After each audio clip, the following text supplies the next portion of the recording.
నమస్తే మిత్రులారా, నేను మీ శ్రీనివాస్ చౌహాన్ అడ్వకేట్.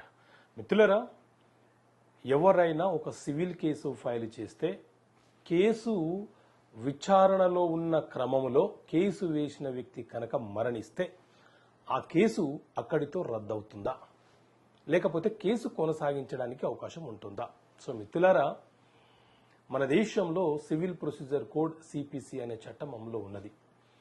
ఈ సిపిసి సివిల్ ప్రొసీజర్ కోడ్ చట్టం ఏం చెప్తుంది అనంటే, ఏవైనా సివిల్ వివాదాలు అనగా భూమికి సంబంధించిన వివాదాలు, డబ్బుకు సంబంధించిన వివాదాలు, అగ్రిమెంట్లు కాంట్రాక్ట్లకు సంబంధించిన వివాదాలు, ఇద్దరు వ్యక్తుల మధ్య లేకపోతే ఒక సమూహం మధ్య ఏదైనా ఒక వివాదం వచ్చినప్పుడు మనము డైరెక్ట్గా అంటే ఎవరైతే నష్టపోతున్నారో వాళ్ళు అంటే బాధితులు డైరెక్ట్గా న్యాయస్థానంలో సిపిసి సివిల్ ప్రొసీజర్ కోడ్ ప్రకారంగా కేసు ఫైల్ చేసుకునే వెసులుబాటు వాళ్ళకు ఉంటుంది. సో న్యాయస్థానము ఈ వివాదంలో ఎవరు బాధితులు, ఎవరికి అన్యాయం జరిగింది అనే దానిని సిపిసి చట్టం ప్రకారంగా న్యాయస్థానం విచారణ చేస్తుంది. అయితే కేసు ఫైలు చేసిన వ్యక్తి లేకపోతే ఎవరి మీద అయితే కేసు ఫైలు చేశామో ఆ వ్యక్తులు మరణిస్తే ఈ సిపిసి చట్టంలో ఉన్నటువంటి సెక్షన్స్, ఆర్డర్స్ 158 సెక్షన్లు ఉంటాయి, 51 ఆర్డర్లు ఉంటాయి. అందులోని ఆర్డర్ 22 రూల్ 3 ఏం చెప్తుంది అంటే, కేసు వేసినటువంటి వాది కేసు నడుస్తున్న క్రమంలో మరణిస్తే అతని యొక్క వారసులు ఎవరైతే ఉన్నారో వాళ్ళు ఆ కేసులో భాగస్థులుగా చేరి పార్టీలుగా చేరి కేసుని ముందుకు నడిపించవచ్చు.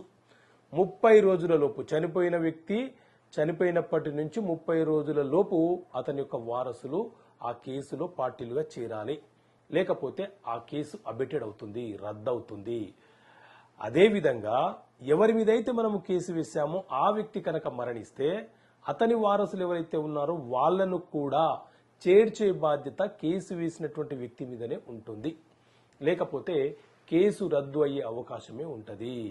కానీ ఒక 2 కేసుల విషయాల్లో మాత్రము మనము వారసులను చేర్చడానికి అవకాశం లేదు. ఒకటి, పరువు నష్టానికి సంబంధించి ఎవరైనా ఒక వ్యక్తి నా పరువుకు భంగం కలిగింది అని చెప్పి కేసు ఫైల్ చేస్తే ఈ వ్యక్తి మరణిస్తే ఇతని యొక్క వారసులు ఇందులో పార్టీలుగా చేరడానికి అవకాశం లేదు. అదే విడాకులు కోరుతూ భార్య లేకపోతే భర్త ఫైల్ చేసిన క్రమంలో అటు ప్రతివాది మరణించినా లేకపోతే కేసు వేసినటువంటి భాగస్వామి మరణించినా వీరి తరపున వారసులు ఆ విడాకుల కేసును కొనసాగించడానికి అవకాశం ఉండదు. కాబట్టి వాళ్ళు కూడా పార్టీలుగా చేరడానికి అవకాశం లేదు. అక్కడితో ఆ కేసు ముగిసిపోయినట్లే. ఓకే మిత్రులారా, థ్యాంక్ యూ. జై హింద్.